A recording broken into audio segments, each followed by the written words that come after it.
우리 찬양 하나 부르고 말씀 증거하겠습니다. 주님 나를 부르셨으니 우리 찬양합니다.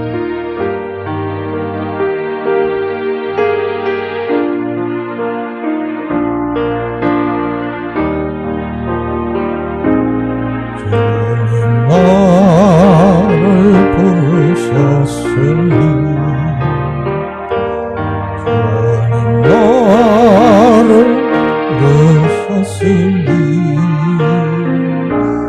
내 모든 감사 내 모든 감사 주만 위에 바칩니다.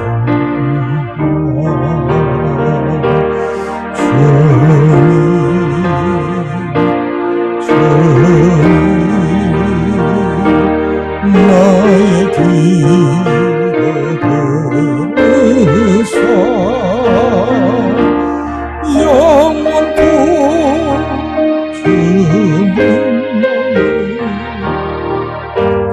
사모하게 하옵소서. 주님 나를 사랑했으니 주님 나를 사랑했으니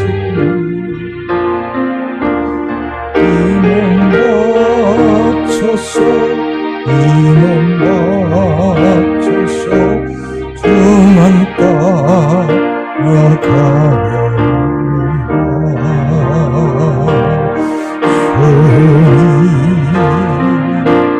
주님 나의 길에 들어서 언제까지 주님 사모하게 하옵소서. 주님 나를 구원했으니 주님 나를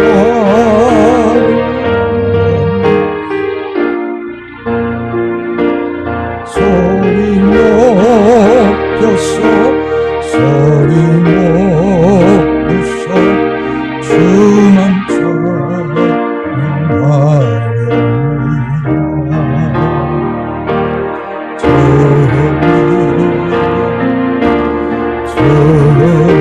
주님 나의 길에 들어서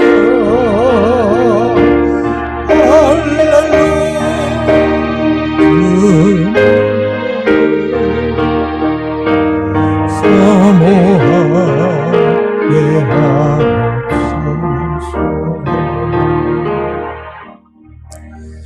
오늘날 하나님이 날 부르셨습니다.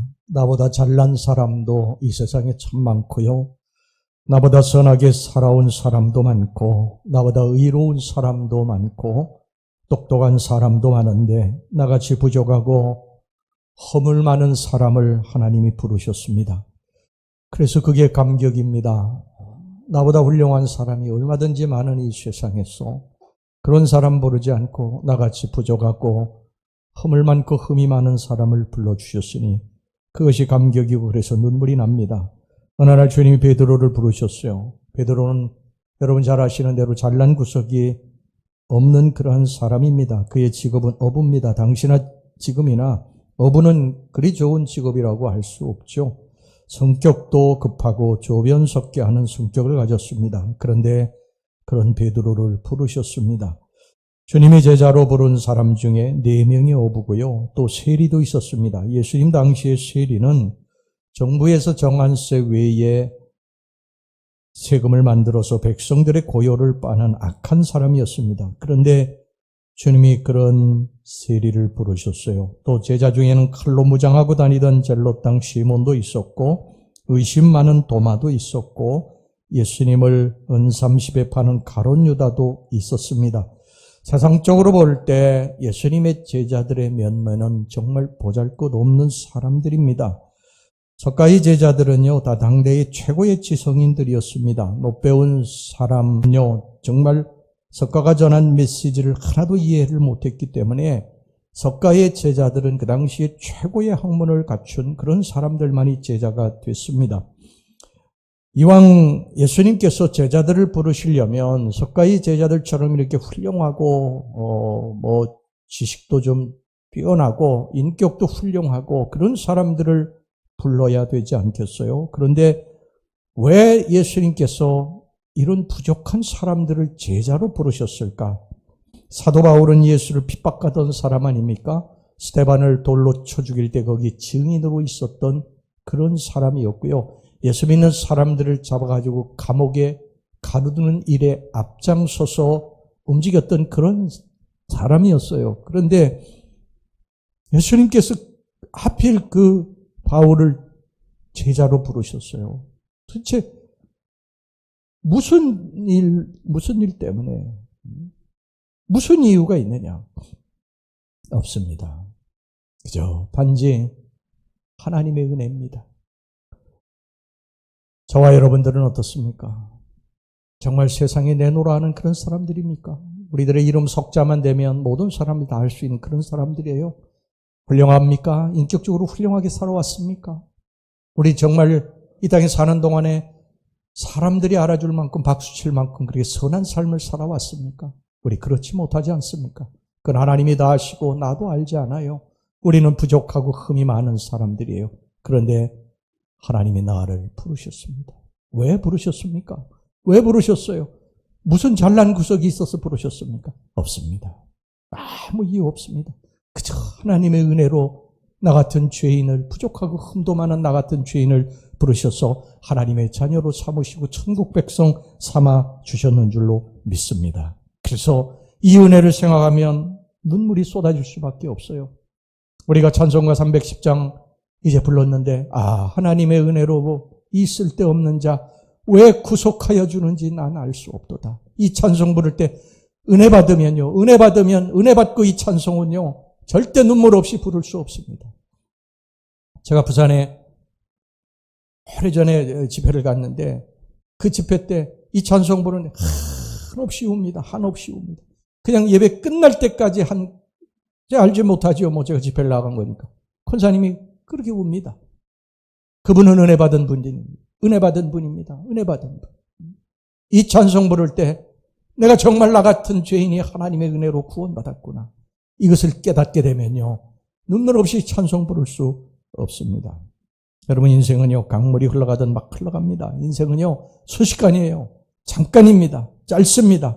10대는 10km로, 20대는 20km, 30대는 30km, 40대는 40km, 50대는 50km, 60대는 60km, 70대는 70km, 80대는 80km. 막 흘러갑니다. 정신없이 빠르게 지나갑니다. 10대 때는 세월이 왜 이렇게 안 가나. 빨리 나이 먹었으면 좋겠다. 빨리 나이 먹고 좀 돈 벌었으면 좋겠다. 이런 생각을 했어요, 저도요. 그런데 지금은 정신없이 세월이 흘러갑니다. 책에 보니까 60대가 되면요, 해마다 몸이 다르다고 그래요. 70대가 되면 달마다 몸이 다르대요. 80대가 되면 날마다 몸이 다르대요. 90대가 되면 순간순간 몸이 다르대요.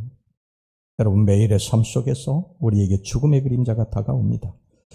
우리는 인생의 끝이 있다는 사실을 알고 살아야 됩니다. 여러분, 내 얼굴을 바라볼 때 그것을 깨달아야 됩니다. 젊어서는 거울을 보고요, 또 보고 자기 아름다움에 빠져서 끊임없이 거울을 쳐다봅니다. 길을 가다가도 유리창에 비치는 자기 모습을 보고 흐뭇해하고, 차를 타고 가면서도 쳐다보고요, 화장실에 가서도 또 쳐다보고, 밥 먹다가도 쳐다보고, 보고 또 보고, 시간 가는 줄 모르고 계속 쳐다봅니다. 그런데 늙으면 거울 보기가 싫어집니다. 얼굴에 주름살, 또 목에 몇 개씩 잡히는 주름, 얼굴에 꺼멓게 피는 검버섯, 벗겨진 이마, 눈은 처지고 그 처진 눈에 또 눈꽃까지 끼고 거울을 보다니 신경질이 나가지고 냅다 던져버립니다. 코끼리도 그렇다네요. 코끼리도. 강물에 코끼리가 여러 마리 있으면요, 그 중에 막 물을 치고 코로다가 치고 막 소리를 지르고 그런 코끼리가 있대요. 왜 유독 그 코끼리만 그렇게 소리를 지르고 그렇게 물을 칠까? 그래가지고 이 동물학자들이 한번 연구를 해보니까 늙은 코끼리들이 그러네. 늙은 코끼리들. 늙은 코끼리들이 자기 그 강물에 비친 자기 늙은 모습을 보고 화가 나가지고 막 코로다가 내리치고 소리를 지른다는 것입니다. 뭐 코끼리만 그러고 우리 사람도 그렇지 않습니까? 여러분, 내 얼굴에 아름다움이 사라지는 것을 볼 때 죽음이 나에게도 오고 있다는 사실을 깨달아야 됩니다. 사진 찍는 거 그렇게 좋아했는데 언제부턴가 사진 찍는 거 싫어한다. 사진 찍으면 사진이 잘 안 나오는 거예요. 옛날에 아무렇게나 찍어도 사진 잘 나와서 멋있었는데 아무리 포즈를 취하고 찍어도 사진이 이쁘게 안 나오는 거예요. 그래서 사진 찍는 거 그만뒀다. 늙은 거예요, 이제. 옛날에 아무 옷이나 걸쳐도 멋있었는데 아무 옷이나 턱 걸쳐도 멋있었잖아요. 근데 아무리 갖춰 입어도 안 멋있다. 늙은 것입니다. 우리 막내 아들 옷을 우리 막내 아들이 실증 낼 쯤 되는 걸 이렇게 밖으로 내놓으면 제가 이렇게 입거든요. 한번 입어보는데 우리 아들 입은 거하고 제가 입은 거하고 완전히 다른 거예요. 같은 옷인데 어째 그렇게 우리 아들은 멋있는데 저는 이렇게 안 멋있는지 모르겠어요. 이제 늙어가고 있는 것입니다. 제 아내가 이제 가끔 초상집이나 또 결혼식장에 가면 제 친구들을 만나거든요. 근데 막 화들짝 놀랍니다. 아니, 어떻게 다 저렇게 할아버지냐. 다 할아버지. 할아버지긴 해요, 할아버지긴. 그렇지만 너무 늙었다는 거예요. 그런데 그걸 아십니까? 저쪽의 아내도 절 보고 그렇게 생각할 거예요. 틀림없이. 가까이 있는 사람들은 늙는 걸 잘 몰라서 그런 거지. 우리 늙어가고 있는 것입니다. 죽음을 향해서 가고 있는 거예요. 체력을 볼 때도 이것을 깨달아야 됩니다. 여러분, 젊어서는요, 며칠씩 밤새워도 끄떡없었어요.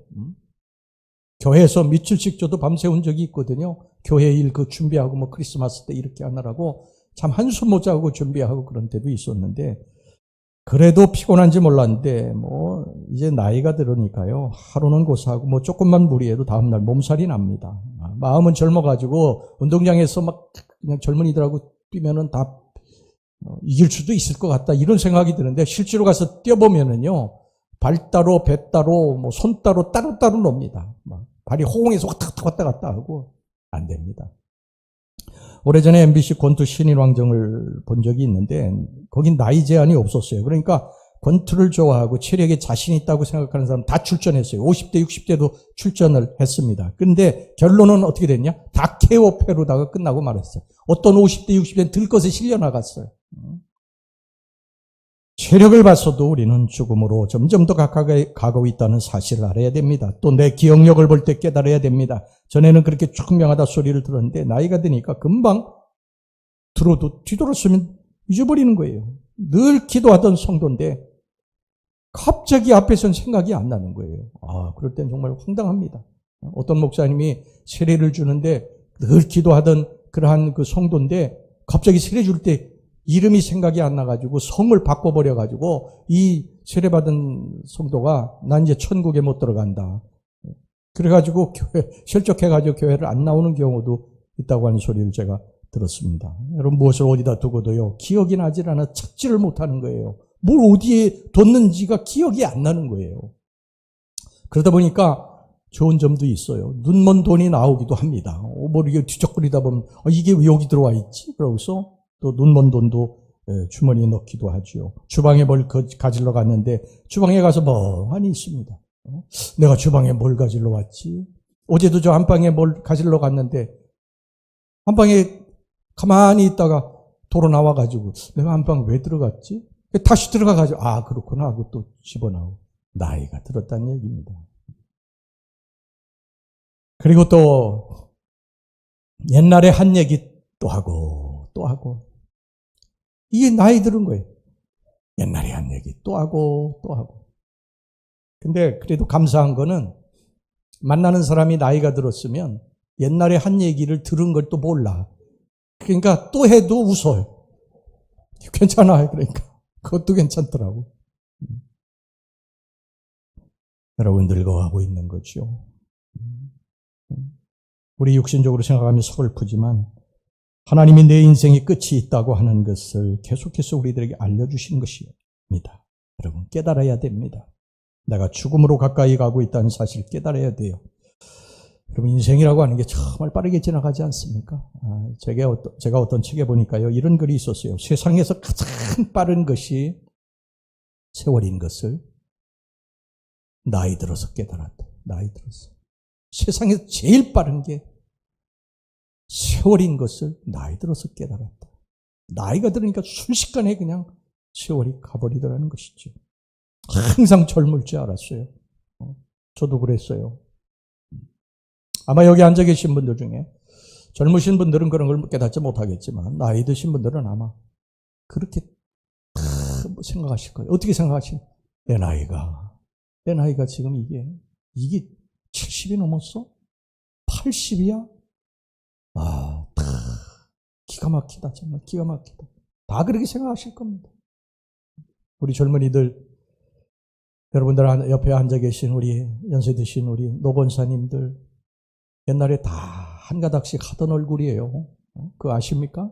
다 정말 최고의 미남 미녀들이셨어요. 그렇죠? 별로 자신이 없어요? 다 잘생기고 다 예쁘고 그랬던 분들이에요. 세월이 가면서 세월이 그렇게 사람을 만든 것이죠. 세월은 요수와 같이 흘러갑니다. 그러다가 어느 날 우리는 이제 죽음을 맞게 될 것입니다. 그런데 여러분, 주님이 날 부르셨습니다. 하나님의 자녀로 불러주셨습니다.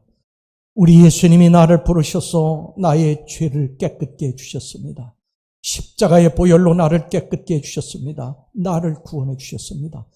나를 하나님의 자녀로 삼아주셨습니다. 그리고 천국에 갈 수 있는 길을 열어주셨고 이 땅에 사는 날까지 나와 동행하시고 나에게 필요한 것들을 채워주셨습니다. 여러분 이게 가장 큰 인생의 축복입니다. 돈 많이 벌고 권세와 지위를 누리고 이것이 큰 축복이 아니라 내가 죽으면 천국에 갈 수 있고 내가 이 땅에 사는 동안에 예수와 함께 동행하며 살 수 있는 것, 이것이 우리에게 가장 큰 축복인 줄로 믿습니다. 이제 오늘 본문의 말씀을 통해서요, 짧게 그 사랑의 하나님이 나같이 부족한 자에게 얼마나 큰 은혜를 부어주셨는지 살펴보도록 하겠습니다. 첫 번째, 하나님은 우리의 걸음을 정하시고 그의 길을 기뻐하신다고 그러셨습니다. 오늘 본문의 23절 말씀을 보겠습니다. 여호와께서 사람의 걸음을 정하시고 그의 길을 기뻐하시나니. 여기서 사람이라고 하는 것은 모든 인간 군상들을 말하는 것이 아니에요.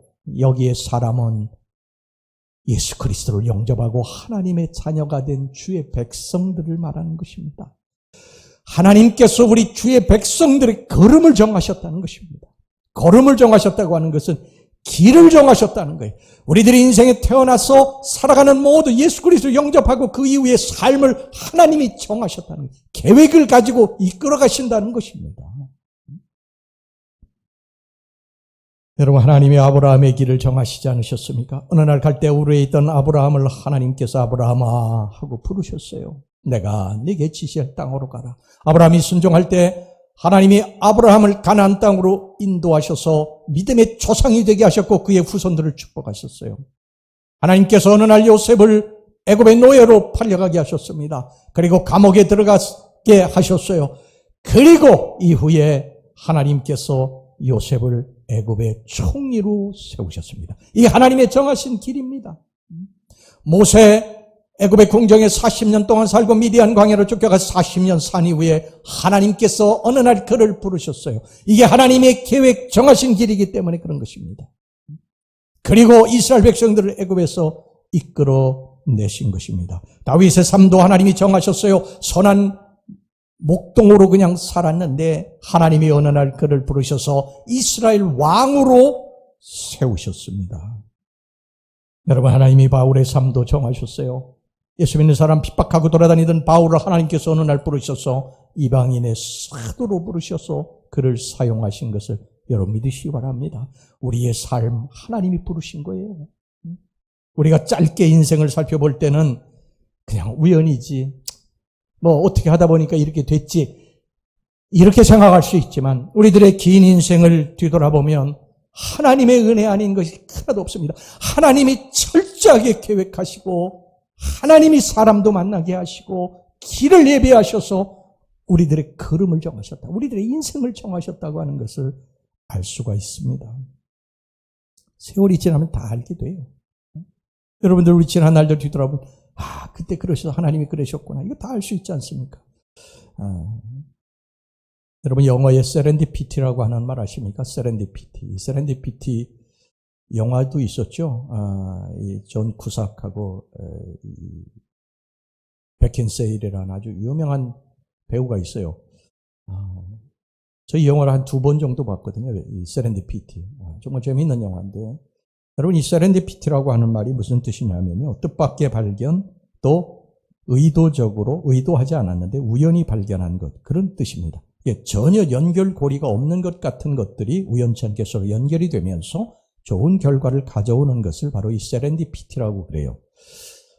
19세기 말 이 스코틀랜드의 한 시골 마을에 가난한 농부가 살고 있었습니다. 어느 날 그 아파트에서 일을 하고 있는데 갑자기 늪이 있는 쪽에서 비명소리가 들렸어요. 그래가지고 정신없이 그곳으로 달려가 보니까 한 소년이 늪에 빠져가지고 막 허우적대면서 빠져가고 있었어요. 그래가지고 그 소년을 농부가 건져주었습니다.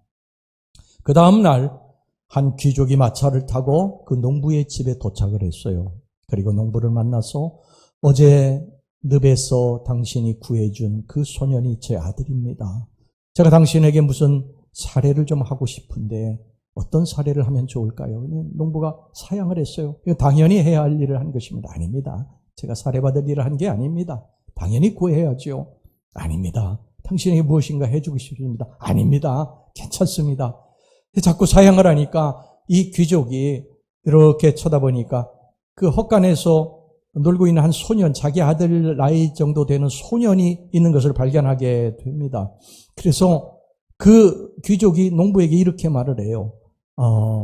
저 아들을 제가 데리고 가서 우리 아들과 같이 그렇게 공부시키면은 제가 당신에게 살해하는 것이 될 것 같은데 그렇게 해도 되겠습니까? 그러니까 이 농부가 그거는 허락을 했어요. 그래서 이 귀족이 농부의 아들을 데리고 자기 집으로 갔습니다. 가서 정말 자기 아들처럼 최선을 다해서 양육을 했고 공부를 시켰어요. 또 마침 이 소년이 공부를 아주 잘했습니다. 공부를 잘해가지고 그 당시에 런던의 최고의 대학이었던 런던 대학교에 그 세인트 메리 의과대학에 들어가게 됩니다. 그리고 거기서 열심히 공부를 하고 또 연구를 해가지고 그 유명한 페니실린을 발명하게 됩니다. 그리고 나중에 이제 노벨상까지 받게 되지요. 그 사람이 바로 그 유명한 알렉산더 플레밍입니다. 알렉산더 플레밍. 그런데 그 농부가 구해주었던 그 소년, 그 귀족의 아들이 어느 날 폐렴이 걸렸어요. 그 당시에 폐렴이 걸리면 다 죽습니다. 거의 죽습니다. 지금도 사실 폐렴은 굉장히 무서운 병이거든요. 그런데 그 당시에 폐렴 걸린 거의 다 죽었어요. 그런데 이 알렉산더 플레밍이 페니실린을 만들어냈기 때문에, 발명했기 때문에 폐렴을 고칠 수 있었던 것입니다. 폐렴을 고쳤어요, 이 귀족의 아들이. 그 늪에서 건진받은 그 소년이 목숨을 건진 것입니다. 여러분 그 소년이 누군지 아십니까? 바로 제2차 세계대전 때 영국을 구해낸 윈스턴 처칠입니다. 윈스턴 처칠. 자, 여러분 보세요. 이 알렉산더 플레밍하고 이 윈스턴 처칠하고 이 세렌디피티를 여러분 보세요. 서로 얽혀있는 것을 보세요. 이 윈스턴 처칠이 그날 늪에 빠지지 않았다면, 늪에 빠졌더라도 그 농부가 그 아이를 발견하지 못했다면 그 아이는 죽었겠죠. 근데 농부가 건져냈습니다. 또 농부가 건져냈고, 그리고 그 농부가 어떤 조그만 사례를 받고 그냥 끝났다고 한다면 아무 일 없었겠죠. 그런데 극구 사양을 하고 그 아들이 거기 가서 공부를 하게 된 이런 모든 일들, 그리고 그가 열심히 공부를 해가지고 페니실린을 발명하게 되고, 그리고 그 페니실린이 윈스턴 처칠을 고치게 되는 이런 모든 일들이 얽히고 설키고 이런 일들이 바로 세렌디피티라는 것입니다. 그 둘의 인생에 하나님이 그들이 알지 못하는 이러한 놀라운 일들을 서로 연결시켜서 살게 하시고 만들게 하시고 일하게 하시고 공부하게 하셨다. 저와 여러분들의 삶에 이런 세렌디피티에 이런 놀라운 일들이 지금도 계속 일어나고 있다고 하는 것을 아십니까? 저는 지난 날들을 뒤돌아보면서 제가 사실 여러분들에게 말씀드리죠. 저는 이 주의 종이 되려고 하는 마음이 0.01%도 없었던 사람이에요. 그런데 이 재단에 이렇게 하나님이 세우신 이 과정에 하나님의 이 세렌디피티가 있었어요. 지금 여러분들에게 그걸 간증할 수는 없죠. 엄청나게 많은 사람들의 이 세렌디피티의 역사가 있었으니까요. 그래서 제가 여기에 선 것입니다. 하나님이 하시는 일이죠. 하나님이 우리들의 인생의 길을 정하시고 그 길로 인도하시는 것입니다. 할렐루야. 우리의 뜻과 계획대로가 아니에요. 하나님의 뜻과 계획대로 우리들의 인생은 이끌어 가지는 거예요. 그러니까 우리가 불평할 일이 있어요? 없어요? 없습니다. 하나님이 계획하시고 이끌어 가시는 일인데 불평할 일이 어디 있어요? 그죠? 하나님의 계획과 섭리가 이루어질 줄로 믿습니다.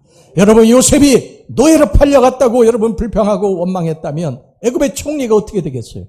감옥에 모함을 받고 들어갔을 때 하나님은 어떻게 이러실 수 있습니까? 제가 하나님 앞에 뭐 잘못한 게 있습니까? 보디발의 아내가 유혹할 때 제가 거기 피한 것밖에 더 있습니까? 이렇게 불평하고 원망했다면 애굽의 총리가 되지 못했을 거예요. 그런데 감옥에 들어가서 감옥에서 술 맡은 거 하는 자를 만나 꿈을 해석해주고 그리고 나중에 바로의 꿈을 해석해주지 않습니까? 이 모든 과정이 하나님의 계획과 섭리 가운데 흘러가는 일이었다는 거예요. 우리 인생의 주인은 하나님이십니다. 우리가 지금까지 살아와봐서 잘 알지 않아요? 젊은 사람들은 뭐 아직 잘 모르겠지만 연세 드신 분들이 지금까지 내가 살아오면서 내 뜻대로 내 마음대로 내가 원하는 대로 내가 맘먹은 대로 됩니까? 안 되잖아요. 안 되잖아요. 그래서 힘들잖아요. 그러면 우리가 이것을 인정해야 돼. 뭘 인정해야 되냐? 배후에 나의 삶을 이끌어 가시는 분이 계시다. 누구십니까? 하나님이시다. 하나님. 하나님이 우리들 인생의 배후를 이끌어 가신다. 제가 어제 설교 다 마치고요. 저녁에 이제 운동 삼아서 이렇게 걸어가는데, 제가 이제 손잡은 지가 얼마 안 됐잖아요. 그러니까 애들에게 자꾸 눈이 가더라고, 제가. 자꾸 애들에게 눈이 가는데, 그 조그만 아이가 벤츠를 이렇게 탔어요. 근데 뭐 큰 벤츠 말고, 조그만 이 벤츠 있잖아요. 그게. 그래가지고 막 운전을 하고 막 가더라고.